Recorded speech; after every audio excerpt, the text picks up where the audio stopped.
நம்ம எல்லாருக்குமே கதை சொல்கிறது வந்து ரொம்ப பிடிக்கும். கதை கேட்குறது ரொம்ப பிடிக்கும். குழந்தைகளுக்கு நம்ம வந்து சின்ன வயசில் நாம் குழந்தைகளாக இருக்கும்போது கதை கேட்குறது எவ்வளோ பிரியமாக இருந்திருக்கோம். இன்றைக்கி குழந்தைகளுக்கு நாம் கதை சொல்கிறத அவங்க எப்படி கேட்குறாங்க அப்படிங்கிறதையும் நாம் பார்த்துட்டு வரோம்.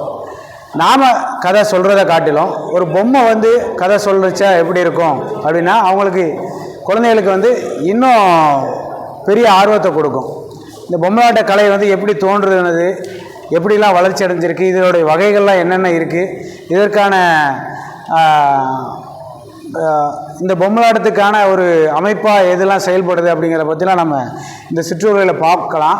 அதுக்கு முன்னாடி ஒரு பொம்மலாட்டத்தின் மூலிமா நாங்கள் ஒரு சின்ன ஸ்கிரிப்ட் ரெடி பண்ணியிருக்கோம். அதை இன்றைக்கி நிகழ்த்தி காட்டிட்டு அந்த உரையை அப்படியே தொடங்கிடலாம் அப்படின்னு நினைக்கிறோம்.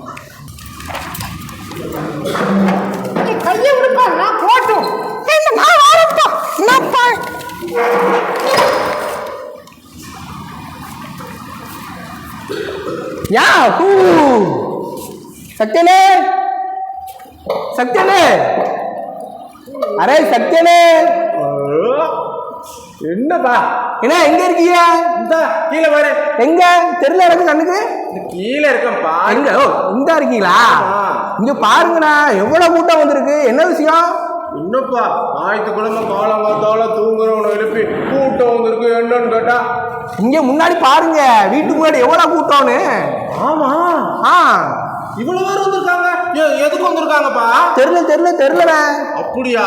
ஆமா. நீ ஏதோ கதை சொல்றேன்னு சொல்லிட்டியா? நான் ஒன்றும் சொல்லலையா. என்ன யாரும் கேமராவோட நிக்காங்கண்ணே? அப்படியா? நம்மள படம் பிடிக்காங்க. அப்படியா? இந்த தொடுவானத்துல இருந்து வந்திருக்காங்களோ? ஓ தொடுவானமா? ஆமாண்ணே. நம்ம கோமாளி என்ன வாரேன் கதை சொல்றேன்னு இருக்காரு. அதுக்கு தான் தொடுவானத்துல இருந்து இவ்வளவு வந்திருக்காங்க போல. ஆமா, இந்த கோமாளி நல்லா கதை சொல்லுவான். எல்லாரும் உட்காந்து கேளுங்க எங்க கூட சேர்ந்து. சரியா? சரி கூப்பிடலாமா? கோமாளியை கூப்பிடுமா? கோமாளி மக்கா, மக்கா, ஓ மக்கா, வா மக்கா பார்க்கலாம், நல்ல நல்ல செய்திகளை காது கொடுத்து கேட்கலாம். மக்கா, ஓ மக்கா, வா மக்கா பார்க்கலாம், நல்ல நல்ல செய்திகளை காது கொடுத்து கேட்கலாம். அழகான பொம்மைகள் நாங்க சொல்லிடுவோம் உண்மைகள் தாங்க. கொஞ்சம் நீங்க பக்கம் வாங்க, எங்க கூத்த பார்த்து போங்க. மக்கா, ஓ மக்கா, வா மக்கா பார்க்கலாம், நல்ல நல்ல செய்திகளை காது கொடுத்து கேட்கலாம். அண்டே இல்லையா? காலையில எவ்வளவு வேலை கூட்டி வச்சிருக்க? என்ன தெரியலண்ணே, காலங்காத்தால வெளிச்சு பார்த்தா camera, bench, chair, water can. என்னையா வாட்டர் கேனா சொல்ற? டீஸ்பூன் வேற வந்துச்சு. வடை வேற வந்திருக்காங்க. இதெல்லாம் எதுக்கு? நாம சொல்ற கதையை கேட்கறதுக்கு தான் வந்திருக்காங்க. நீங்க நல்லா கதை சொல்லுவீங்க? ஆமா. என்ன கதை? நான் வந்து எல்லா கதையும் சொல்லுவேன். இன்னைக்கு நான் சொல்ல போற கதைக்கு நாம ஜப்பானுக்கு போகணும். என்ன ஜப்பானுக்கா? என்கிட்ட பாஸ்போர்ட்ல இல்ல. பாஸ்போர்ட்? டேய் கதையில தாண்டா ஜப்பான் போறோம். அதுக்கு எதுக்குடா பாஸ்போர்ட்? அது சரிதான். ஜப்பான்ல சடாகோன்னு ஒரு பொண்ணு இருக்கா, தெரியுமா? எங்கேயோ கேள்விப்பட்டிருக்கேன். எங்க தெரியல, கூட கேட்டிருக்கேன். இருங்க பக்கத்துல வரேன், எனக்கு கொஞ்சம் காது கேட்கல. எனக்கு எல்லாம் காது கேட்கும்பா. அவளோட கதையத்தான் இப்ப நம்ம பார்க்க போறோம். ஆடியா பாப்போமா? நீங்க தான் சொல்றீங்க, அங்க இருக்க பார்வையாளர் யாருமே ஒண்ணுமே பேச மாட்டேங்கிறாங்களே. சொல்லுங்க. சரி வாங்க நம்ம கதைக்குள்ள போவோம்.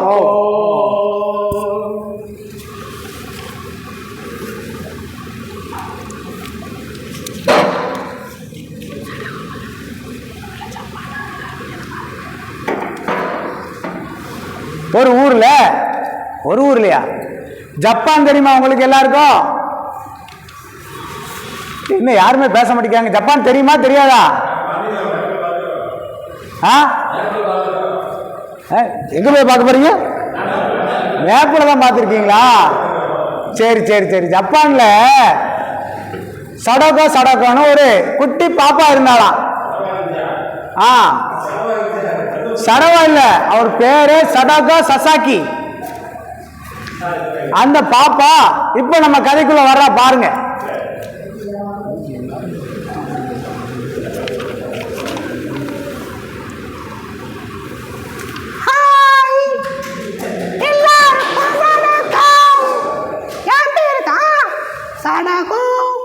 என்ன யாருக்கெல்லாம் தெரியும்? உங்களுக்கு தெரியுமா? உங்களுக்கு தெரியுமா? ஜப்பானும் தமிழ்நாடும் இணைச்சுக்கிட்டோம் நாங்க. உங்க யாருக்கும் தமிழ் தெரியாதனால, சரி ஜப்பான் இங்கிலீஷ் தெரியாதனால சடகோ இன்னைக்கு தமிழ்ல பேச வந்திருக்கா. குறுக்க கேள்வி கேட்காதீங்க.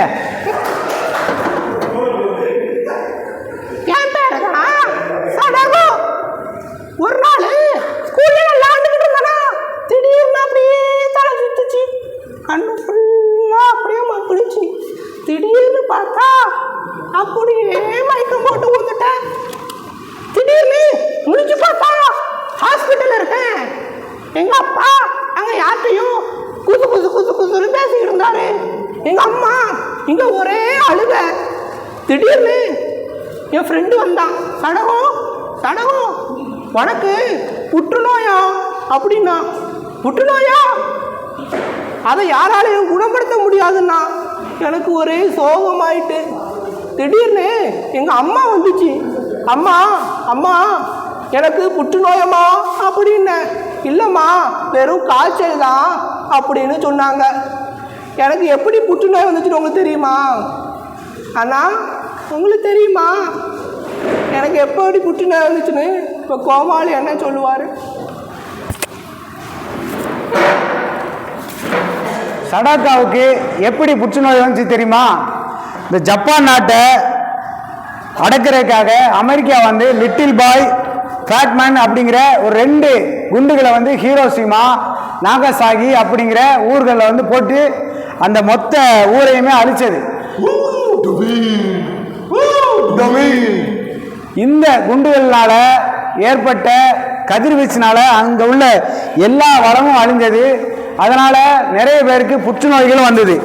அதற்கு இந்த சசோகாவும் பாதிக்கப்பட்டான்.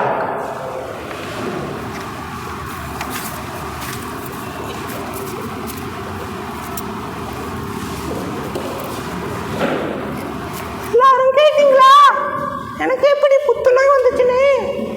நீங்க எல்லாரும் இன்னைக்கு அமைதியா ஒரு இடத்துல உட்காந்து கேட்டுக்கிட்டு இருக்கீங்க. ஆனால் இதே நேரத்தில் என்ன மாதிரி எத்தனை பிள்ளைங்க போருக்கும் குண்டுக்கும் பயந்து கட்டிலுக்கடியிலையும் செவுத்துக்கடியிலையும் கிடக்காகணும் யாருக்காவது தெரியுமாண்ணா? தெரியுமாக்கா? இப்படி யாரோ 2 பேர்த்தோட அதிகார பலத்துக்காண்டி குண்டு போட்டு எனக்கு புற்றுநோயை கொண்டு வந்துட்டாங்க. புற்றுநோயோட நான் அப்படியே கட்டிலில் படுத்து கிடந்தேன். உனக்கு புற்றுநோய் சரியாகணும்னா நீ 1000 குக்கு செய்யணும். 1000 குக்கா? ஆமா, 1000 குக்கு செஞ்சா புற்றுநோய் சரியாயிடும். உண்மையாவா? ஆமா நீ சீக்கிரம் அந்த 1000 குக்கு செய். 1000 குக்கு செஞ்சா நான் புடிச்சுவனா? பழச்சிருவேன். உண்மையா மெய்யா? உண்மையா போச்சு. ஜப்பானிய மக்கள்கிட்ட கொக்குகள் செஞ்சா நமக்கு நல்லது நடக்குங்கிற ஒரு நம்பிக்கை இருந்தது. அதனால அந்த நம்பிக்கையை கைவிடாம சசாக்கியும் 1000 கொக்குகள் செய்யறதுக்காக முயற்சி எடுத்துட்டு இருந்தா. ஆனா 644 பொம்மைகளை மட்டுமே அவளால் செய்ய முடிஞ்சது. அந்த அக்டோபர் 24 அன்னைக்கு 644 கொக்குகள் செஞ்சதோட நம்மளை விட்டு அவ மறைஞ்சு போயிட்டான். அவளுடைய நண்பர்கள் எல்லாருமே மீதி உள்ள கொக்குகளை செஞ்சு அவளோட சேர்த்து அந்த கொக்குகளையுமே புதைச்சாங்க. இந்த சடகாவுடைய நினைவு நாளை முன்னிட்டு தான் அக்டோபர் 24ஆம் தேதி அமைதி நாளா ஐஎன்ஏ வந்து அனுசரிக்கிறாங்க. இந்த சடகாவுடைய காகித கொக்கு தான் போர் இல்லாத அமைதிக்கு ஒரு சின்னமாக விளங்குது. போர் இல்லாத உலகத்தை நம்ம படைக்கணும். இந்த போர்கள்னால எத்தனையோ பெரியவங்க வந்து சாதிச்சிருக்கலாம். ஆனால் போர்னால பாதிக்கப்படுற ஒரே சமூகம் யாருன்னா இந்த குழந்தைகளோட சமூகம் தான். அவங்களோட உலகம் தான் நிறைய பாதிக்கப்படுது. இன்றைக்கும் இந்த போர்னால நிறைய குழந்தைகள் அனாதையாக்கப்படுறாங்க. இப்போவும் உங்களுக்கு தெரிஞ்சிருக்கும், பாலஸ்தீனிய போர் நடந்துட்டு இருக்கு. அதனால எவ்வளவு குழந்தைகள் வந்து பாதிக்கப்பட்டிருக்காங்கன்னு நீங்க அறிவீங்க. நீங்க வந்து கட்டாயம் போர் இல்லாத உலகத்துக்காக நீங்க எல்லாருமே சேர்ந்து இந்த முயற்சி எடுக்கணும். பாலஸ்தீனத்திற்கு ஆதரவு அளிக்கணும்.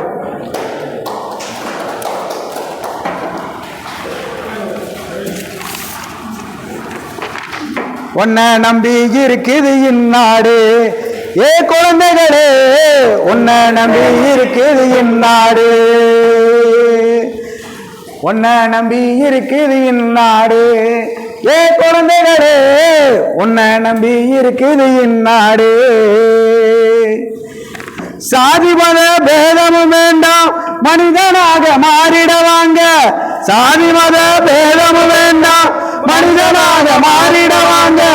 நாடு என்னும் கோட்டை தாண்டி மனிதநேயம் போற்றுவாங்க. நாடு என்னும் கோட்டை தாண்டி மனிதநேயம் போற்றுவாங்க. நாளை போர்களெல்லாம் உலகத்தை பார்க்க குழந்தைகளே ஒன்னாவாங்க. போர்களெல்லாம் உலகத்தை பார்க்க குழந்தைகளே ஒன்னாவாங்க. உன்னை நம்பி இருக்குது இந்நாடு, ஏ குழந்தைகளே உன்னை நம்பி இருக்குது இந்நாடு. எல்லாரும் கேட்டுக்கிட்டீங்களா? போர் இல்லாத உலகத்தை நம்ம படைப்போமா? நன்றி. உங்க எல்லாருக்குமே நன்றி தெரிவிச்சுட்டு நாங்க விடைபெறோம். நன்றி நன்றி நன்றி.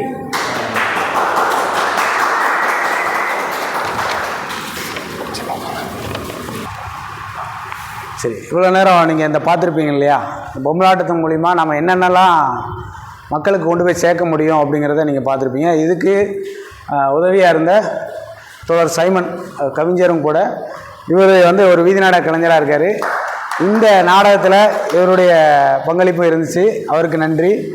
அப்புறம் தம்பி அன்பு, இவர் வந்து கழுதை புத்தக வாசிப்பு திருவிழா அப்படின்னு ஒரு இயக்கத்தின் மூலிமா குழந்தைகளுக்கு வாசிப்பு பழக்கத்தை கொண்டு போகிறதுக்காக சில கலை நிகழ்ச்சிகள் பண்ணிகிட்ருக்காரு. அதுக்காக தான் இந்த பொம்மைகளே நாங்கள் வாங்கினோம் இந்த நிகழ்வுக்காக. அது போக காதை களம்ன்ற நிகழ்வை வந்து நம்ம கடற்கரையில் நடத்திட்டு இருக்காங்க. அவருக்கும் இந்த நேரத்தில் நன்றி தெரிவிச்சுக்கிறேன். இன்றைக்கி காலையில் தான் வந்து நாம் வெறுமனையாக பொம்மையை வச்சு ஒரு பாட்டு இல்லை ஒரு கதையை பேசிட்டு போயிடலாம்னு நினச்சேன். சரி, பண்ணுறதை சிறப்பாக பண்ணணுங்கிறக்காண்டி காலையிலேயே நேற்று கூட நான் சொல்லுவேன், இன்றைக்கி காலையில் வந்து அன்புங்க வா நம்ம ஒரு சின்ன ஸ்கிரிப்ட் பண்ணிடுவோம், சைமன் ஏற்கனவே அங்கே தான் இருப்பார், அதனால் நம்ம பண்ணிடுவோம் அப்படின்னு சொல்லிட்டு ஏற்கனவே நாங்கள் பண்ணியிருந்தோம் அந்த நிகழ்வை. ஒரு 2 நாள் பொம்மலாட்ட கலைப்பயிற்சியை வந்து ஆகம் கலையகத்தில் வந்து நடத்தியிருந்தோம். அப்போ நாங்கள் தயாரித்த இந்த ஸ்கிரிப்டை வந்து உங்களுக்காக நாங்கள் போட்டு கொடுத்தோம். சொன்ன உடனே வந்து உதவி செய்த அன்புக்கும் சைமன் தோழருக்கும் ரொம்ப நன்றி. அடுத்து தோழர் சைமன் அவரை பற்றி உங்களுக்கு தெரிஞ்சிருக்கும். குமிழ் முனைங்கிற பேரில் புத்தக வாசிப்பு வண்டி அப்படிங்கிற ஒரு புதிய கான்செப்டை வந்து இப்போ நடத்துகிறாங்க. வஉசி கல்லூரி பக்கத்தில் இருக்கிற கோளரங்கத்துக்கு எதிர்த்தாப்புல தினமும் இரவு 8 to 10 மணி வரைக்கும் இந்த வாசிப்பு பழக்கத்தை எல்லாருக்குமே பரவலாக்கணும், எல்லாருமே வாசிக்கணும் அப்படிங்கிறனால இளம் எழுத்தாளர்களுடைய புஸ்தகங்களை வந்து வண்டியில் ஒரு கயிறை கட்டி அவ்வளோ புஸ்தகங்களையும் தொங்க போட்டு அங்கே வந்து படிக்கலாம். வாடகைக்கு எடுத்துகிட்டு போய் நீங்கள் வீட்டில் வச்சு வாசிக்கலாம், இல்லை விலைக்கும் நீங்கள் வாங்கிட்டு போகலாம் அப்படிங்கிற ஒரு பெரிய முயற்சியை செஞ்சுட்ருக்காரு. இன்றைக்கி வந்து அது 50வது நாளை தாண்டி போயிட்டுருக்கு. இப்போது இன்றைக்கி தான் ஒரு தகவலையும் கேள்விப்பட்டேன் அவரோட மூலிமா. சென்னையில் ஒரு நிறுவனத்தில் இவர் பேச போயிருக்காரு. அங்கே குமிழ்முனையோட கான்செப்டை எல்லாத்தையுமே கேட்டு தெரிஞ்சு அதை ஆர்வப்பட்டவங்க இவருக்காக அங்கே ஒரு இடத்தைய ஒதுக்கி நீங்கள் இங்கே குமிழ்முனைக்காக புஸ்தகங்களை நீங்கள் பண்ணுங்கள், இதை முதல் கிளையாக கூட நீங்கள் அறிவிங்க அப்படின்ட்டு சொல்லி பாராட்டியிருக்காங்க. அது எங்களுக்கு ரொம்ப மகிழ்ச்சியாக இருக்குது. இந்த நேரம் இந்த முயற்சிக்கும் இது எல்லாமே ஒரு கூட்டு முயற்சியான வேலைகளை செஞ்சுருக்கோம். இது பெரிய அளவுக்கு அது ரீச் ஆகும்போது எங்களுக்கு வந்து அது ரொம்ப மகிழ்வு தருது. அவருக்கும் ரொம்ப நன்றி.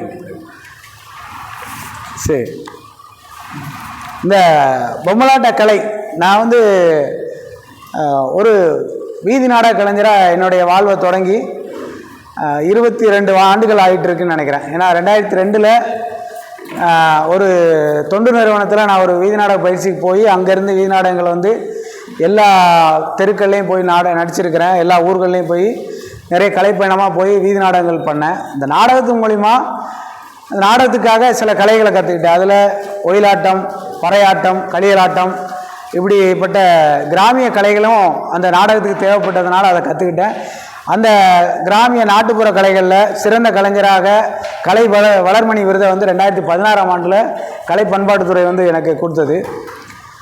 இது எல்லாமே என்னுடைய கலை ஆர்வத்தின் மூலிமா கிடைச்சது. ஏன்னா நான் எதெல்லாம் கற்றுக்க வாய்ப்பு கிடைக்கிறதோ அப்போல்லாம் வந்து நான் இதை வந்து கற்றுக்க ஆசைப்பட்றேன். இப்போ நான் வந்து அரசு மாதிரி பள்ளி வந்து இங்கே தூத்துக்குடி மாவட்டத்தில் இருக்குது. அதில் வந்து நாடகக்கலை ஆசிரியராக பணியாற்றிட்டு வரேன். இந்த வாய்ப்பு வந்து நீலம் அறக்கட்டளை மூலமா எனக்கு கிடைச்சது. அந்த அறக்கட்டளையோடைய பயிற்சியின் போது நான் ஒரு நபரை சந்தித்தேன். அவர் தான் ஐயா கலைவாணன் ஐயா. அவர் ஒரு 45 ஆண்டு காலமாக பொம்மலாட்டத்தையே தன்னுடைய வாழ்வாக நிகழ்த்திட்டு வர்ற ஒரு மாபெரும் கலைஞன். தன்னுடைய கலையில் கொஞ்சமும் கூட பிற்போக்கான ஒரு விஷயத்தை வந்து மக்களுக்கு கொண்டு போய் சேர்த்துருக்கக்கூடாது, குழந்தைகளுக்கு போய் செலுத்திடக்கூடாதுங்கிறத மிக கவனமாக இருப்பார். மூட பழக்க வழக்கங்கள், பிற்போக்குத்தனங்கள் இது எதுவுமே அவருடைய இதிலேருந்து வெளியே வரக்கூடாதுங்கிறதுல அவ்வளவு உறுதியாக இருப்பார். அந்த கலைவாணன் ஐயாட்டா கூட நான் வந்து பயிற்சி எடுக்கணும், அவரோட சேர்ந்து இந்த பொம்மலாட்ட கலையை நான் நிகழ்த்துறதுக்கு ரொம்ப ஆசைப்பட்டேன். ஏன்னா அதுக்கு முன்னாடி வரைக்கும் பப்பட் ஷோ வந்து எனக்கு தெரியும், கலையனா எனக்கு அது வந்து இப்போ பொம்மலாட்ட கலைங்கிறது தெரியும். பட் அதை பயிற்சி எடுக்கணும் அப்படிங்கிற போது ஒரு வாய்ப்பு கிடைச்சது. இந்த கலைவாணன் ஐயா வந்து ஒவ்வொரு வருஷமும் வந்து ஒரு 3 நாள் பொம்மலாட்ட கலை பயிற்சி வந்து அவருடைய விழுப்புரம் ஊரில் வந்து சொல்லி கொடுத்துட்ருக்கிறார். எனக்கு இப்போ தான் அவருடைய அறிமுகம் கிடைச்சதுனால இந்த வாய்ப்பு தேடி வந்தது. இப்போ கலை பயிற்சி வந்து வந்துருச்சு. ஒரு 3500 அதுக்கு வந்து கட்டணம் செலுத்த வேண்டியது இருந்துச்சு. அந்த நேரத்தில் எனக்கு கலை போய் படிச்சுக்கிறதுக்கு ரொம்ப ஆர்வம் இருந்தாலும் பணம் இல்லை. அப்போ தான் தம்பி அன்பு வந்து எனக்கு ரொம்ப உதவியாக இருந்தார். எப்படின்னா, கழுதை புத்த வாசிப்பு திருவிழா மூலிமா நாங்கள் ஒரு வருஷமாக பயணப்படுறோம். இந்த கலை வந்து நமக்கு பயன்படும், அதனால் நீங்கள் போய் கற்றுக்க ஆர்வமாக இருந்தால் நான் அதுக்கு ஸ்பான்சர் பண்ணுறேன், உங்களுக்கு வந்து நான் அந்த கட்டணத்தை நான் கட்டுறேன், நீங்கள் போகிறீங்களான்னு கேட்டேன். எனக்கு தாராளமாக, எனக்கு இப்போ பணம் தான் பிரச்சனையாக இருந்துச்சு அப்படின்னோடனே எனக்கு 4000 ரூபா கொடுத்து இந்த கலையை கற்றுக்கிட்டு வாங்க, நம்ம நண்பர்களுக்கு நீங்கள் இந்த கலையை நீங்கள் கண்டிப்பாக சொல்லிக் கொடுக்கணும் அப்படின்னாரு. அவருடைய முயற்சியால் தான் நாங்கள் போய் கற்றுக்கிட்டேன். முதல்ல முன்பணம் 500 ரூபா கட்டிட்டேன். முன்பணம் கட்டிட்டு டிசம்பர் 27, 28, 29 3 நாள் பயிற்சி, 26, 27, 28 3 நாள் பயிற்சி இருந்துச்சு. டிசம்பரில் தான் நம்ம தூத்துக்குடியில் என்ன நடந்துச்சுன்னு அவங்க எல்லாருக்குமே தெரியும். பெரிய வெள்ளம், தங்கையினுடைய வீடும் அண்ணனுடைய வீடு எல்லாம் மூழ்கிடுச்சு. எல்லாருமே என்னுடைய வீட்டு, இப்போ நான் புதுசாக கட்டியிருந்த வீட்டுக்கு தான் வந்தாங்க. அதுவுமே வீட்டுக்கு வெளியே தண்ணி, வீட்டுக்கு உள்ளே மட்டும் வரல. இவ்வளோ பேர் இருக்காங்க, கரண்ட் இல்லை, மின்சாரம் வந்து ஒரு 8 நாளாக இல்லை. பயிற்சிக்கு போக முடியுமான்னு தெரியல, ஏன்னா தண்ணி கடந்தால் நாங்கள் போகணும், தினமும் அதான் வாழ்க்கை. முன்மனம் கட்டியாச்சு, நம்ம எப்படி போகவா வேண்டாமா, என்ன பண்ண, வீட்டில் சூழ்நிலை இவங்களெல்லாம் பார்க்கணும், உணவுக்கு போய் ஏதாவது தேடிட்டு வரணும் அப்படிலாம் நினச்சேன். சரி, நம்மளை நம்பி ஒருத்தர் பணம் கட்டியிருக்காரு, குடும்பத்தை வந்து முந்தின நாள் வரைக்கும் எனக்கு போகிறதுக்கு எப்படின்னு தெரியல. முந்தின நாள் மாலை வந்து ஒரு 6 மணிக்கு கரண்ட் வந்துச்சு. அந்த தெருவுக்கு கரண்ட் வந்தோடனே, கரண்ட் வந்து மின்சாரம் வந்துட்டு, அப்போ வீட்டில் எல்லோரும் சமாளிச்சுக்கிடுவாங்க, நாம் போகலான்னு சொல்லிட்டு வீட்டில் சொல்லிவிட்டு அந்த வெள்ளத்தோடு போனேன். அவங்களுமே ஆச்சரியப்பட்டாங்க, நீங்களாம் வருவீங்களா எனக்கு தெரியல அப்படின்னு. கலைவாணன் ஐயாவே ரொம்ப ஆச்சரியப்பட்டார். அப்படி போய் கற்றுக்கிட்டு வந்த இந்த பொம்மலாட்ட கலையை தான் இப்போ நம்ம தூத்துக்குடியில் பரவலாக்கிட்டு இருக்கோம். உங்களுக்கு விருப்பம் இருந்தால் நீங்கள் இந்த எங்களோட சேர்ந்து கழுதை புத்த வாசிப்பு திருவிழாவுக்கு தன்னார்வலர்கள் நிறைய தேவைப்படுறாங்க. நீங்களும் வந்து குழந்தைகளுக்கு வாசிப்பு பழக்கத்துக்காக நாங்கள் அந்த நடத்துகிற நிகழ்ச்சிக்கு தன்னார்வலர்களாக வரலாம். சரி, பாவை கூத்தை பற்றி நம்ம இப்போ பேசுவோம். பொம்மலாட்டம் அப்படிங்கிற ஒரு வார்த்தை வந்து நீங்கள் கேள்விப்பட்டிருப்பீங்க. இது தமிழ் வார்த்தையா இல்லை வேறு மொழி வார்த்தையா? உங்களுக்கு ஏதாவது ஐடியா இருந்தால் சொல்லுங்கள். வேறு மொழி வார்த்தையாக தான் இருக்கும்னு நினைக்கிறீங்க? இல்லை, பாவை கூத்து இல்லை, பொம்மைகளை வச்சு ஆடுற ஆட்டம் பொம்மை ஆட்டம். பொம்மை ஆட்டம் தானே இருந்திருக்கணும். இந்த பொம்மை லாட்டம் ஏன் வருது, இந்த லானா ஏன் வருது அப்படிங்கிறது இப்போ கலைவாணன் ஐயா தான் எனக்கு சொன்னார். தெலுங்கில் வந்து பொம்மைகளை வந்து பொம்மல் அப்படின்னு சொல்லுவாங்க. அந்த பொம்மல் அதை வச்சு ஆடுற ஆட்டம் பொம்மலாட்டம். அது தெலுங்கு வார்த்தையாக தான் இருக்குது. தமிழில் வந்து அதோடைய வார்த்தை வந்து நம்ம பாவை. இந்த பாவைங்கிற சொல்லுக்கு நிறைய அர்த்தங்கள் இருக்குது. அழகிய உருவம், பதுமை, பெண் கருவெளி, குவளை மலர், பாவை கூத்து, நோன்பு வகை, இஞ்சி கிழங்கு, இந்த மாதிரி பாவைங்கிற ஒரு சொல்லுக்கு நிறைய அர்த்தம் இருக்குது. அதில் பொதுவான ஒரு பொருள் என்னென்னா உருவம். நாம் அந்த உருவங்களை வச்சு நடத்துகிற கூத்து தான் பாவை கூத்து. நம்ம நாடகத்தை வந்து நம்ம என்ன சொல்லுவோம்னா, தமிழில் வந்து கூத்துலேருந்து தான் அந்த நாடகங்களே வந்துச்சு. தெருக்கூத்து நீங்களாம் கேள்விப்பட்டிருப்பீங்க இல்லையா? கூத்துலேருந்து தான் நாடகங்கிற ஒரு கலையானது உருவாச்சு. அது ஆரம்பமே நாடகத்துக்கான சொல்லு அது என்ன இருந்துச்சுன்னா கூத்து தான். அதனால் இது பாவைகளை வச்சு நடத்துகிற கூத்து பாவை கூத்து அப்படிங்கிற பதத்தில் வந்து அழைக்கப்படுது. ஆங்கிலத்தில் இதை நம்ம பப்பட் ஷோ அப்படின்னு கூப்பிடுவோம். இந்த பப்பட் ஷோ அப்படிங்கிற சொல் வந்து எதுலேருந்து உருவாச்சுன்னா பூப்பா அப்படிங்கிற இத்தாலிய சொல்லிலிருந்து உருவாச்சு. பூப்பாங்கிறது பொம்மை, டால் அப்படின்னு அர்த்தம். இந்த பாவைக்கூத்தோடைய வரலாறு கிமு 3000 ஆண்டுகளுக்கு முன்னாடியே தோண்டியிருக்கலாம் அப்படிங்கிற ஒரு வரலாற்று ஆய்வாளர்கள் மூலிமா நமக்கு வந்து அவங்க எல்லாருமே கருதுறது 3000 ஆண்டுகளுக்கு முன்னாடியே இருக்குன்னா. நான் நாடகக்கலை பற்றி நாங்கள் பேசும்போது என்ன சொல்லுவோம்னா, நடிப்புங்கிறது வந்து கலை எப்போ உருவாயிருக்குன்னா மனுஷன் மொழி தோன்றதுக்கு முன்னாடியே நடிச்சிருக்கோம். ஏன்னா தான் ஒரு விஷயத்தை செஞ்சுருப்பான், ஒரு செயலை வந்து ஒரு விலங்கை போய் கொண்டிருப்பான், இல்லை வேட்டையாடி இருப்பான். அந்த விஷயங்களை இன்னொரு மனிதன்கிட்ட எப்படி சொல்லியிருப்பான்னா செய்கையில் நடித்து தான் சொல்லுவான். போல செய்தல், நாடகங்கிறதுக்கான அர்த்தமே போல செய்தல். அதை சொல்லியிருப்பான். அப்போ அந்த நாடகங்கிறது அப்பவுமே தோண்டி இருக்கும். அந்த காலகட்டத்திலே அவன் படங்களை வரைஞ்சும் வந்து கதை சொல்லியிருக்கான். அப்போவே வந்து இந்த பொம்மலாட்டங்கிறது தோண்டி இருக்கலாங்கிறது என்னுடைய தனிப்பட்ட கருத்து, ஆய்வாளர்கள் கருத்தாகவும் இருக்கலாம். ஆனால் பண்டைய கிரேக்கத்தில் முதல் முறையாக வந்து எப்போ பதிவு செஞ்சுருக்காங்கன்னா கிமு 5ஆம் நூற்றாண்டில் தான் பொம்மலாட்ட கலையை பற்றி ஒரு பதிவு வரலாற்று ரீதியாக இருக்குது. இந்த பொம்மலாட்டக்காரர் இருக்கார் இல்லையா, பொம்மைகளை இயக்குபவர் இருக்கார், அவரை வந்து பாவையாட்டி அப்படின்னு சொல்லுவான், இல்லை பப்பட்டீர் அப்படின்னு ஆங்கிலத்தில் சொல்லலாம். பொம்மலாட்டத்தோட வகைகள் நிறைய இருக்குது. பொம்மலாட்டங்கிறது ஒரு தனிப்பட்ட நம்ம தமிழ் நாட்டுக்குள்ளது, இல்லை இந்தியாவுக்குள்ளது, இல்லை ஏதாவது ஒரு குறிப்பிட்ட நாட்டுக்கானது மட்டும் நம்ம கருதிட முடியாது. இது உலகளாவிய ஒரு கலையாக வந்து இன்றைக்கும் திகழ்ந்துட்டு இருக்கு. முன்னாடி இருந்து இப்போ வரைக்கும் அது வந்து ஒரு பெரிய தாக்கத்தை வந்து மக்கள்கிட்ட கொண்டு போய் சேர்த்துட்டே இருக்கு. அதில் நிறைய பொம்மலாட்டத்தோட வகைகள் இருக்குது. மரப்பாவை கூத்து, மரப்பாவை கூத்து கேள்விப்பட்டிருப்பீங்க, மரத்தினால் செய்யப்பட்டிருக்காங்க.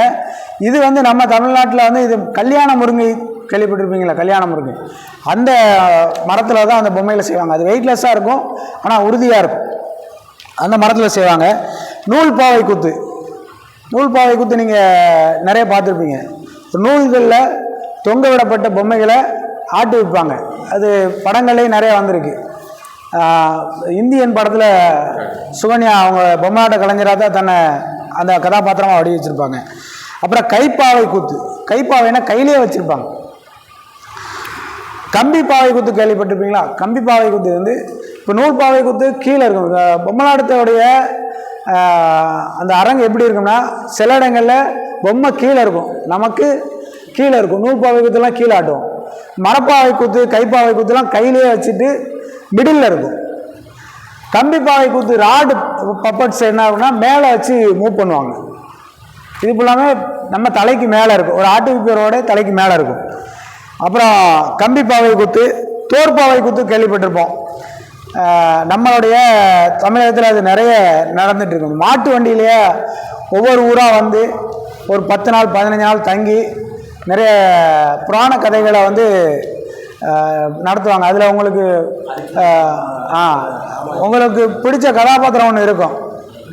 2 பேர் சொல்லுங்க பார்ப்போம்.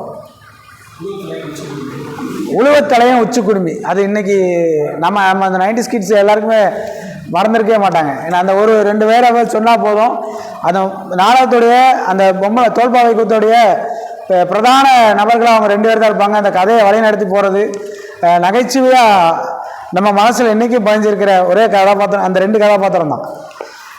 அப்புறம் தோற்பாவை நிழற்கூத்துன்னு ஒன்று இருக்குது. பின்னாடி லைட் வச்சு பின்னாடி ஒரு விளக்கை வச்சுட்டு வேட்டிக்கு வாங்க அந்த ஷேடோ மட்டுமே வச்சு நமக்கு ஒரு கதாபாத்திரங்களை வெளியிடுவாங்க. தசாவதாரத்தில் அந்த காட்சியை பயன்படுத்தியிருப்பாங்க. அதுக்கப்புறம் இப்போ பண்ணமே இந்த பாவைக்கூத்துடைய பேர் வந்து கையுறை பாவைக்கூத்து. நம்ம கையை உள்ள விட்டு அதை இயக்குறதுனால கையுறை பாவைக்கூத்து அப்படின்னு சொல்லுவோம். இந்த கையுறை பாவைக்கூத்தில் தான் 45 ஆண்டு காலமாக தன்னுடைய வாழ்வை வந்து அர்ப்பணிச்சிருக்கிற கலைவாணன் ஐயா. இவர் வந்து கவிஞர் முத்துக்கூத்துன்னு உங்களுக்கு தெரிஞ்சிருக்கும் இல்லையா? 1000 கைகள் மறைத்து நின்றாலும் ஆதவன் மறைவதில்லை இந்த பாடல் எழுதின அவருடைய புதல்வர் தான் இவர்.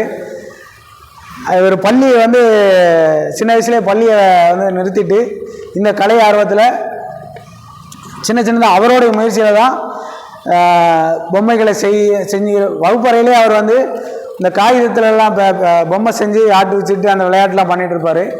அப்படியே இந்த பொம்மைகளோடையே இந்த அனுபவத்தின் மூலிமா இன்றைக்கி நான் கோமாளியாக ஒரு பொம்மை வச்சுருந்தேன் பார்த்தீங்களா, அந்த பொம்மையோடைய வடிவமைப்பு எல்லாமே அவரோட தான். அது எப்படி செய்யணும், அதுக்கான மெட்டீரியல் என்ன, பல்வேறு அனுபவத்தின் மூலமாக கிடைச்ச ஒரு பெரிய ஒரு விளைவு தான் அந்த பொம்மை. அது என்னென்ன இடர்பாடுகள்லாம் நடந்திருக்கும், பொம்மை ஹேண்டில் பண்ணுறதுல கையாளுறதுல என்ன மாதிரி பிரச்சனைகள் இருக்குமோ அதெல்லாம் நீக்கி இன்றைக்கி ஒரு வடிவத்தை கொண்டு வந்து இதை வந்து தான் வந்து கற்றுக்கிட்ட இந்த விஷயத்தை மக்கள்கிட்ட கொண்டு போய் சேர்க்கணும். அப்படிங்கிறனால இந்த கலைப்பயிற்சி ஒவ்வொரு ஆண்டுமே கொடுத்துட்ருக்காரு. இன்றைக்கி அவர் வந்து இந்த பொம்மையாட்ட கலை வந்து ரொம்ப எளிதானது இல்லை. பொம்மைகளை கையை தூக்கி ரொம்ப நேரமாக பண்ணணும், 45 நிமிஷம் 1 மணி நேரம் இப்படி பண்ணும்போது நம்ம தோள்பட்டைகள் எல்லாம் வலிக்கும், கழுத்து பின் எலும்பு எல்லாமே வலிக்கும். அதில் நிறைய தேய்மானம்லாம் அவர் எங்ககிட்ட பேசும்போது இப்படி தான் பேசுவார். அவ்வளவுக்கு தன்னை வருத்தி இந்த கலையை வந்து வளர்த்துட்ருக்காங்க. இந்த கலைக்கு நான் சொன்னல 3500 ரூபா கட்டணம் சொன்னோன்னே இது ரொம்ப அதிகம் நினச்சிருப்பாங்க. நானும் அப்படி தான் நினச்சிட்டு போயிருந்தேன். 3 நாள் உணவு இது தந்துட்டாங்க, 3 நாளுக்குமே 3 வேளை உணவு தந்துட்டாங்க, தங்குற இடம் கொடுத்தாச்சு. அப்புறம் இந்த புஸ்தகம் ஒரு ஆய்வு நூல் வந்து முனைவர் சசிகலா அவங்க வந்து பொம்மையாட்டத்தை பற்றி ஒரு ஆய்வு நூல் இவரை வச்சு பண்ணியிருக்காங்க. இந்த நூலோடைய விலை வந்து 250 ரூபா. இது எங்களுக்கு இலவசமாக கொடுத்துட்டாரு. நான் வச்சுருந்தேனே அந்த பொம்மை, அது அந்த கலைப்பயிற்சி எடுத்தவங்களுக்கு எல்லாருக்குமே ஒரு பொம்மை கொடுத்தாரு. அந்த பொம்மையோடைய இப்போ தயாரிப்பு விலை வந்து 2000 ரூபா. இது எல்லாமே கொடுத்தானா அதில் எந்த லாப நோக்கமே இல்லை. அப்புறம் தான் நினச்சேன் அவர் வந்து இதை ஒரு பெரிய சேவையாக தான் அதை பண்ணிகிட்ருக்காரு அப்படின்னு நினச்சேன். இன்றைக்கும் பயிற்சி நடந்துகிட்ருக்கு, இன்றைக்கும் நாளைக்கு நடக்குது. பொம்மை செய்தல் எப்படிங்கிற பயிற்சி வந்து கொடுத்துட்ருக்காரு. பொம்மையை வந்து எங்களுக்கு வந்து பொம்மையை வந்து இப்படிலாம் செய்யணும்னு சொல்லிட்டாரு. இன்றைக்கி செஞ்சு காட்டிகிட்டு இருக்காங்க. இன்றைக்கி இந்த நிகழ்வுக்கு நான் ஒத்துக்கலைன்னா நான் இன்றைக்கி போயிருப்பேன். இது வந்து நம்ம நிகழ்வு ஏற்பாடெலாம் முடிஞ்சதுக்கப்புறம் இப்போ அறிவிப்பு வந்தது, அதனால் போக முடியாமல் போயிடுச்சு. அது வருத்தமாக இருக்குது. நான் அடுத்த எப்போ கிடைச்சாலும் நான் வாய்ப்பு கிடைத்தா போயிடுவேன். இந்த உலக நாடுகளில் எப்படிலாம் பொம்மலாட்ட கலை இருந்தது அப்படிங்கிறத பார்ப்போம். மனித இனத்தோட மிக தொன்மையான கலையாக வழங்குவது இந்த பொம்மலாட்டம். நான் ஏற்கனவே சொல்லியிருக்கேன், இது எல்லா நாகரீகங்கள்லையும் இருந்துச்சு. ஏன்னா குழந்தைகளுக்கு பிடிச்ச விஷயமே பொம்மை தான். நீங்கள் ஒரு கதை சொல்கிறதுக்கும் போர் அடிச்சுன்னா தூக்கி போய்ட்டுரும். பொம்மைகளை வச்சு குழந்தைகளே கதையை உருவாக்குவாங்க. அவங்க ஒரு கதையை உருவாக்கி அவங்க ஒரு சண்டை போடுறது அந்த இதெல்லாம் உருவாக்க. இப்போ பொம்மைகள் வந்து குழந்தைகிட்ட தவிர்க்க முடியாத ஒரு இன்றியமையாத ஒரு அங்கமாக அது இருக்குது. நம்ம எல்லாருமே நினச்சிட்டு இருப்போம் இது பக்தி இலக்கிய காலங்களில் தான் வந்துச்சு, புராண கதைகள் தான் அதிகமாக நம்ம பார்த்துருக்கனால அதில் தான் வந்துச்சு அப்படிங்கிற ஒரு பார்வை இருக்குது. ஆனால் அது உண்மை இல்லை. இது மன்னராட்சி காலங்களில் அரசரை வந்து மகிழ்விக்கிற விதூஷகன் அப்படிங்கிற ஒரு நபர் இருந்தார். விகடகவி மாதிரி விதூஷகன் ஒரு நபர் இருந்தார். அவர் தான் வந்து மன்னருக்கு வந்து மகிழ்விக்கிறதுக்கு இந்த பொம்மையாட்டத்தின் மூலம் கலையை வந்து கொண்டு வந்தார். அதுக்கப்புறம் தான் இந்த வீர காவியங்கள், புராண கதைகள், அப்புறமா இந்த பைபிள் கதைகள்லாம் இதை கொண்டு வந்து இந்த பொம்மையாட்ட வழியாக மக்கள் கொண்டு போனாங்க. இது வந்து Sweden, Finland, Switzerland, Bulgaria, England, Italy, France, Denmark போன்ற ஐரோப்பிய நாடுகளில், அப்புறம் சீனா, ஜாவா, மலேசியா, இந்தியா, ஜப்பான் போன்ற ஆசிய நாடுகள்லையும் இந்த பொம்மலாட்டம் வந்து நிகழ்த்தப்பட்டிருக்கு. உலக புகழ்பெற்ற எழுத்தாளர்களான சாசர், ஷேக்ஸ்பியர், பென்சான்சன் போன்ற எழுத்தாளர்கள்லாம் இந்த பாவை குத்திய பற்றிய அந்த செய்திகளை தங்களோட படைப்புகளை வந்து அவங்க பதிவு செஞ்சுருக்காங்க. ஆதாம் ஏவாள் என்னும் தலைப்பில் உருவான ஒரு பொம்மலாட்டத்தை பார்த்த மில்டன்கிற எழுத்தாளர் தான் எழுச்சி பெற்ற இழந்த சொர்க்கம், பேரடைஸ் லாஸ்ட் அப்படிங்கிற ஒரு காவியத்தை வந்து பொம்மலாட்ட கதையை பார்த்ததுக்கப்புறம் தான் அதை உருவாக்குனாராம். கிரீஸ், ரோம் போன்ற பழமையான நாடுகளில் வந்து கைப்பாவைங்கிற கூத்து வந்து ரொம்ப நடத்தியிருக்காங்க. இங்கிலாந்தில் பஞ்ச் அண்ட் ஜூடி அப்படிங்கிற ஒரு நகைச்சுவை பாவை கூத்து ஒன்று நடக்கும். அது நீங்கள் யூடியூப்லேயே பார்த்தீங்கன்னா பஞ்ச் அண்ட் ஜூடின்னு அடிச்சிங்கன்னா அந்த பாவை கூத்து வரும். அந்த பாவை கூத்துங்கிறது புஷனில்லா அப்படிங்கிற நகைச்சுவை நாடகத்தை தழுவி அதை உருவாக்கினாங்க. 19ஆம் நூற்றாண்டில் வியட்நாமை சேர்ந்த சைக்கிள் பிரக் என்பவர் தான் நடப்பியல் சார்ந்த நிகழ்வுகளை வந்து பொம்மலாட்ட கலைக்குள்ளே கொண்டு வரார்.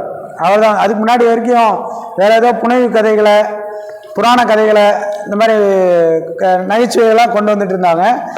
இவர் தான் வந்து நடப்பியல் சார்ந்த நிகழ்வுகளை வந்து கொண்டு வராரு.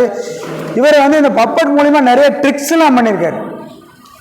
இந்த பப்பட் மூலிமா இந்த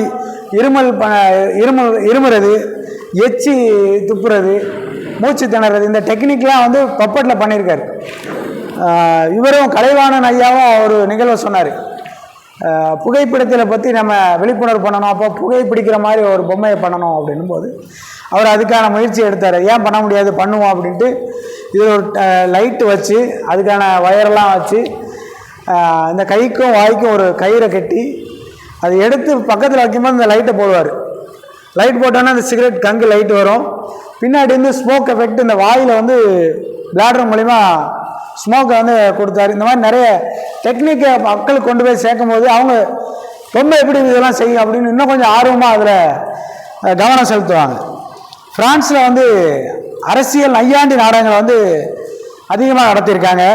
ருஷ்யா, செக்கோஸ்லாவியா, இங்கிலாந்து போன்ற நாடுகளில் வந்து குழந்தைகளுடைய கல்விக்காக, பொழுதுபோக்கிற்காக பாவை கூத்துக்கள்லாம் ரொம்ப நடத்தியிருக்காங்க.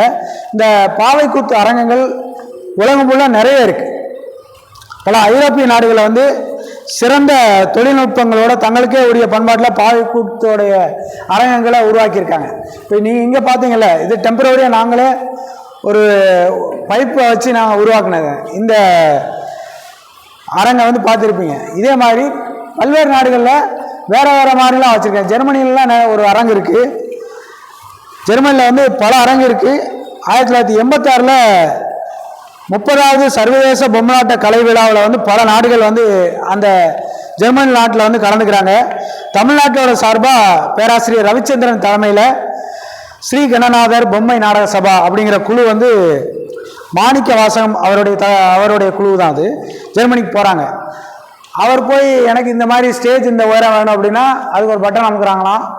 அந்த ஸ்டேஜ் அந்த அளவுக்கு வருது. 1930 அந்த ஸ்டேஜ் வருது. இந்த இடத்துல எனக்கு ஒரு லைட் வேணும்னா அதுக்கு ஒரு பட்டன் அமுக்குறாங்க, அந்த லைட் வருது. அவங்க என்னென்ன தேவை சொல்கிறாங்களோ அது ஃபுல்லாமே இயந்திரமாக்கப்பட்டு அங்கே வச்சுருக்காங்க. இதெல்லாம் தன்னுடைய பொம்மலாட்ட கலையும் மாணிக்க வாசகமும் அப்படிங்கிற ஒரு நூலில் அவரே வந்து பகிர்ந்திருக்காரு. பக்கம் 63. லண்டனில் ஒரு நிரந்தரமான அரங்கு இருக்குது. மாஸ்கோவில் செர்ஜாய் ஓப்பராட் லாய் அப்படிங்கிற ஒரு அரங்கு இருக்குது. இத்தாலியில் உள்ள மிலனில் விக்டோரியா பொட்ரோக்கா அப்படிங்கிற ஒரு அரங்கு இருக்குது. சீனா, இந்தோனேசியாவில் ரெட் பப்பட் தியேட்டர் நிறைய இருக்குது. அதான் கம்பி பாவை கூத்து அங்கே வைப்பாங்க. பல்கேரியாவில் வந்து அரசு மானியம் பெற்ற 13 அரங்குகள் இருக்கான். நம்ம இப்போ பொம்மலாட்ட கலையோட வகைகளை பார்த்தோம். பொம்மைகளோட வகைகளே நிறைய இருக்குது. கருப்பு ஒளிப்பாவை, பிளாக் லைட் பப்பட் அப்படிம்பாங்க. மரப்பாவை, நான் சொன்னால அந்த கல்யாண முருங்கை அந்த மாதிரி பண்ணுறது. மனித உடல் பாவை, கார்னிவல் அண்ட் பாடி பப்பட். விரல் பாவை, ஃபிங்கர் பப்பட்னு இப்போ வந்திருக்கு. நம்ம விரல்கள்லேயே மாட்டி சின்ன சின்ன கதைகளை குழந்தைங்களுக்கு சொல்லலாம். அமேசான் போன்ற ஃப்ளிப்கார்ட் போன்ற விற்பனை தளங்களில் இன்றைக்குமே இருக்குது. நீங்கள் ஃபிங்கர் பப்பட் நீங்கள் அடிச்சிங்கன்னா வந்துடும். 300 ரூபாய்க்குள்ளேயே ஒரு 10 பொம்மைகள் இருக்கும். விரலில் மாட்டி ஒவ்வொரு கதை சொல்லலாம். காலுறை பாவை கூத்து கேள்விப்பட்டிருக்கீங்களா? சாக்ஸ் நம்ம கால் சாக்ஸ் எடுத்து கையில் மாட்டி அதை ஒரு உருவங்களை வரைஞ்சி அதை இயக்குறது இருக்குது. கை மற்றும் கையுறை பாவை கூத்து நீங்கள் இப்போ பார்த்தீங்களா, அது மனித கைப்பாவை கூத்து, கம்பி பாவை கூத்து, இழுக்கும் கம்பி பாவை கூத்து, தள்ளும் பாவை, காகித பாவை. இந்த பேப்பர் பப்பட்ஸ் பார்த்துருக்கீங்களா, நம்ம இங்கே ஒரு கொக்கு செஞ்சோமா ஓரிகாமி, அந்த கலை வடிவத்தில் அந்த கொக்கு இருக்குது. இப்போ நிழற்பாவை, சேடோ பப்பட், மேஜை மேல் இயங்கும் பாவை, டேபிள் டாப் பப்பட். நீங்கள் சொன்னீங்கல்ல இந்த காந்தம் மூலியமா இயக்குனாங்களா, அந்த டேபிள் டாப், அது இந்த வகையில் வரும்னு நினைக்கிறேன். அது அசைக்கும் போது இந்த கை கால்கள்லாம் அசைக்கும், அது நடனம் ஆடுற மாதிரி இருக்கும், நல்லா இருக்கும். நீரில் இயங்கும் பாவை இருக்கு, ஒளித்திரை பாவை இருக்கு, நிக்கோலாய் என்னும் பொருளை கொண்டு செய்யப்பட்ட பாவைகள் இருக்கு. அதுக்கப்புறம் அனிமேஷன் டிஜிட்டல் பாவைகள், உங்களுக்கு தெரியும் இன்னைக்கு அனிமேஷன் வந்து பெரிய ஒரு இண்டஸ்ட்ரியாக இருக்குது. பாவை கூத்து பயிற்சி பள்ளிகள் எங்கெல்லாம் இருக்குது அப்படிங்கிற ஒரு இதை பார்ப்போம். பல்கேரியாவில் உள்ள சோபியா என்ற இடத்துல வந்து குருஸ்டி சரபோவ் என்ற நாடக பள்ளி உருவாக்கப்பட்டது. பாவைகள் தயாரிப்பது எப்படி, அதை இயக்குவது எப்படி, பாவை கூத்திற்கான கதைகளை தேர்ந்தெடுக்கிறது எப்படி போன்ற பயிற்சிகளை வந்து இந்த ஸ்கூலில் வந்து கற்றுத்தராங்க. இது 1962 ஓப்பன் பண்ணாங்க. அப்புறம் பல்கேரிய அரசு நிக்கோலாய் போலரிஸ் நுண்கலை பள்ளி அப்படிங்கிற ஒரு உயர்கல்வி நிறுவனத்தை கொண்டு வருது. பப்பட்ரியில் ஹையர் எஜுகேஷன் கொண்டு வராங்க. இது பாவை கூத்து கலைஞர்களுக்கான உயர்கல்வியை வந்து கற்பித்து வருகிறது. ஜெர்மனியில் லூபேக் பகுதியில் வந்து இராணுவ அதிகாரி ஒருவர் பொம்மலாட்ட பள்ளிக்கூடம் ஒன்றை வந்து தனிப்பட்ட முறையில் நடத்திட்டு வராரு. இவர் தயாரிக்கிற பொம்மைகள் எல்லாமே நம்ம இந்திய பாவைகளை வந்து போல இருக்குது. ஆனால் அது உடைகள் மட்டும்தான் வேறு வேறு இருக்கும். மேக்சிமம் அது இந்திய பாவைகளை ஒத்து இருக்கிற மாதிரி இருக்குமா. பொம்மலாட்ட பள்ளியை தவிர ஜெர்மன் நாட்டில் வந்து பொம்மலாட்ட அருங்காட்சியகம் ஒன்று இருக்குது.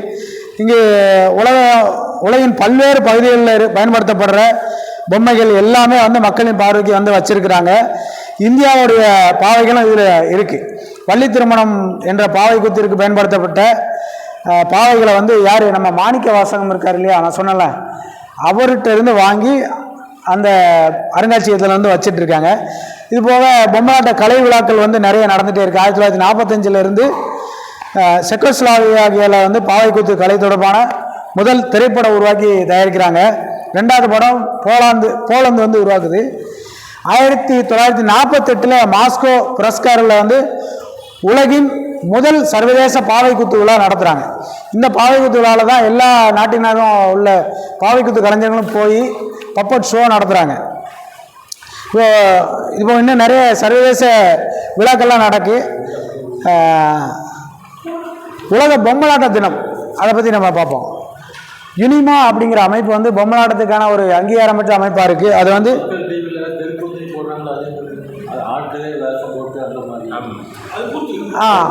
இப்போ வந்து அந்த பெரிய பொம்மைகளை சொல்கிறீங்களோ,